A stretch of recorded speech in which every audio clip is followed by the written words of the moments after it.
ብሬን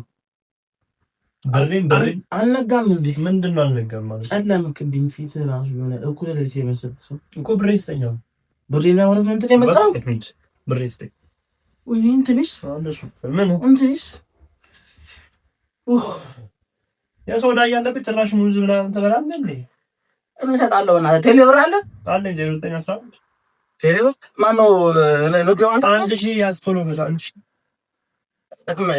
ማለት እንትን ምሳሌ አዋሽ አለ 55 ቶሎ በላ 55 ዳሽን አለ ዳሽን ባንክ 15 ዳሽን 15 በድሩ ባንክ አለ ምን እያስከፍ በድሩ ባንክ ካለ ጭራሽ ላይ ያለበት እንትን አለ እንዴ? 20 ብር ቀንሳለሁ በህግ አምላክ 20 ብር ቀንሳለሁ። ይሄን ካለበት ሀገር በምን ኖሮ እንደዚህ የሰው ገበታ ገብቶ ማቋቋም ለታዋት አደረባል ከና ይተገነጠኝ አልቀበልም። 20 ብር ማለት ነው አልቀበልም።